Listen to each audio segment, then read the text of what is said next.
तो वीवो का नया स्मार्टफोन है वीवो S5 हो चुका है पूरी तरीके से ऑफिशियल। तो वीडियो को ध्यान से एंड तक देखते रहना, सारी बातें करने वाले हैं इसके ग्लोबल लॉन्च को लेकर, लॉन्च डेट को लेकर, प्राइस को लेकर, स्पेसिफिकेशंस को लेकर और क्या कुछ यहाँ पर प्रोवाइड कर रहा है स्मार्टफोन के अंदर, सब बातें करने वाले हैं। खैर आप बिना टाइम वेस्ट करें बिल्कुल जल्दी से इसके फिजिकल ओवरव्यू से ही बात कर लेते हैं। फोन के अंदर आपको 6.47 इंचेस के डिस्प्ले है, फुल HD प्लस रेजोल्यूशन है और यहाँ पर आपको पंच होल डिस्प्ले देखने को मिलती है, यानी और ज्यादा स्क्रीन टू बॉडी रेशियो देखने को मिलेगा और ज्यादा इमर्सिव एक्सपीरियंस यहाँ पर रहने वाला है। और इसके ऊपर से बेहतरीन चीज यहाँ पर ये है कि आपको AMOLED पैनल यहाँ पर देखने को मिलता है और इसी की वजह से आपका वीवो का पहला स्मार्टफोन बन जाता है जिसमें आपको पंच होल AMOLED पैनल देखने को मिलता है। खैर अगर बात करें तो पंच होल के अंदर सेल्फी कैमरा की, तो 32 मेगापिक्सल का सेल्फी कैमरा देखने को मिलता है। यानी एक तरीके से हम कह सकते हैं कि Vivo Z1 Pro के अंदर आपके चेंजेस करे गए हैं, थोड़े से अपग्रेड्स करे गए हैं कि पंच होल LCD पैनल की जगह AMOLEड पैनल दे दिया है और आपके रियर कैमरास के अंदर भी थोड़ी सी इंप्रूवमेंट करी गई है, क्योंकि यहाँ पर आपको देखने को मिलता है क्वाड रियर कैमराज और इसका जो डिजाइन देखने को मिलता है थोड़ा सा बेहतरीन लग रहा है। सामने आप देख सकते हैं Vivo V17 के अंदर भी आपको बिल्कुल सेम डिजाइन देखने को मिलेगा रियर साइड से। खैर यहाँ पर बात कर जाए कॉन्फ़िगरेशन की इन कैमरास के अंदर, तो प्राइमरी कैमरा का बताया गया देखने को मिलेगा 48 मेगापिक्सल का सोनी IMX586 सेंसर के साथ। खैर पर बात कर जाए बाकी कैमरास की, तो 8 मेगापिक्सल का वाइड एंगल, 5 मेगापिक्सल का डेप्थ सेंसर और 2 मेगापिक्सल का मैक्रो लेंस यहाँ पर बताया गया देखने को मिलेगा।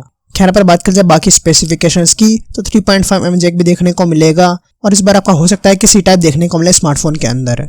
खैर पर बात कर जाए बैटरी डिपार्टमेंट की, जो आपका 10 में निकल कर आया है उसमें तो 4010 mAh बताई गई है, बट आपको ज़्यादा ही देखने को मिलेगी बैटरी।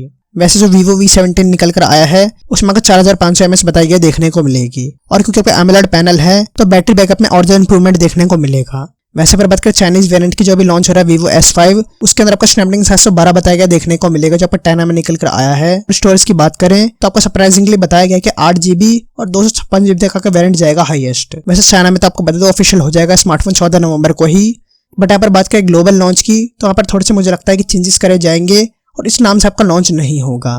बट यहाँ पर बात सिर्फ इतनी सी है कि इस स्मार्टफोन को बेचा जाएगा सिर्फ 3 चीजों की वजह से, यानी इसकी 3 चीजें एडवर्टाइज करी जाएंगी और उसके जरिए आपका बेचा जाएगा। पहला ये कि आपका पंच होल डिस्प्ले है AMOLEड पैनल के साथ, दूसरा आपको अंडर डिस्प्ले सेंसर देखने को मिलता है और तीसरा क्वाड रियर कैमरास के साथ। तो अगर आपको ये सारा कॉम्बिनेशन पसंद आया है और आपको Vivo के स्मार्टफोन पसंद आते हैं, यूज करते हो, तभी आपको इस फोन के अंदर इंटरेस्ट रखना चाहिए, क्योंकि Redmi Note 8 Pro, Realme XT वगैरह स्मार्टफोन पहले से देखने को मिलते हैं, आपको लगभग सेम स्पेसिफिकेशंस देखने को मिलते हैं थोड़ी सी ज्यादा प्राइस रेंज के अंदर। वैसे कमेंट्स के अंदर आप जरूर बताना कि आप चाहते हो कि स्मार्टफोन इंडिया के अंदर आए या फिर नहीं आए और कितने हजार तक देना चाहोगे स्मार्टफोन के लिए, जरूर बताना कमेंट्स के अंदर। इसका रिक्वेस्ट यहाँ पर एक छोटी सी लाइक जरूर कर देना, सभी ना भूले। आपका लाइक करने से मेहनत सफल जाएगी वीडियो बनाने की।